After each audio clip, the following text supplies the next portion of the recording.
The Fifth Avenue Theater is back with its first production since the start of the pandemic. Disney's Beauty and the Beast is on stage right now. Shantae Sumter joins us to explain how directors are using what they call anti-racist lenses to make sure everyone feels represented. Shantae, good morning. Good morning, Jake and Mimi. For the first show back, the goal was to have something family-friendly and to make sure everyone saw themselves on stage. The production is also setting a new standard on who is seen on and behind the stage.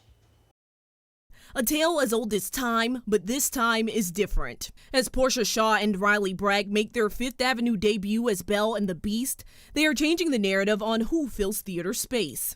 I think it's extremely important to see a black girl who might be considered weird, who might feel like an outcast, and gets all the things that she sort of manifests throughout her life, and have all her dreams come true. Growing up between Baltimore, Maryland, and Miami, Riley played the lead in community theater, while most of the people he was around were black and brown. And so it wasn't actually until I moved to Boston for college, I was like, oh wait, this race matters with casting? It's something Portia noticed her first year of booking shows in Seattle after grad school. I was only getting called in for the prostitute, or I was getting called in for the dog, or things like that. The lack of other opportunities was hard to miss. One of the very first interviews I had during that year, I told them that I wanted to be called in for the roles that the white women get called in for, because I am absolutely that skilled. As guests walk through the doors of the Fifth Avenue Theater, this is the new standard. Changes energized by an open letter to theaters called We See You, White American Theater.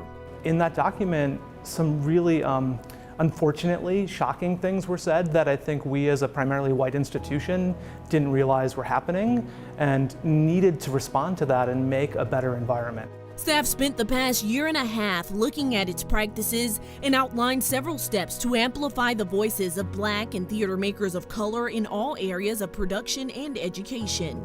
Teaming up with director Jay Woods to make sure they were moving in the right direction for Beauty and the Beast. Part of her vision was that it would be extremely diverse, that it would represent the totality of our community. Just strolling through the website, from the crew to the cast, you see a rainbow of ethnicities. Yeah, magic is a word I would use too. The energy in this space was so imbued with gratitude, and it was never lost on me for a second that our identities were being uplifted in that space. I was like, this is a room for us, right? It was the first time that I felt like that. And if you do decide to be a guest, the hope is that you see something or someone that reminds you that you belong.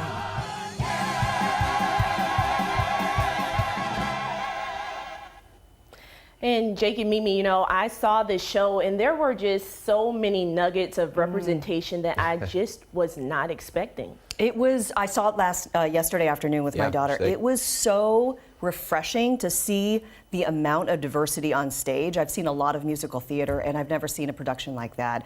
I do have to give a huge hey and shout out to Riley Bragg. He played the Beast and he directed my daughter in a couple of Broadway bound shows. Oh, cool. He is incredible in this show and just, of course, the nicest guy. But hey, Riley. Love it. Just congrats to you and the entire cast for the incredible production. It really is something. And I'm glad that Fifth Ave is really, embarking on this. And this is not just one show that they're doing.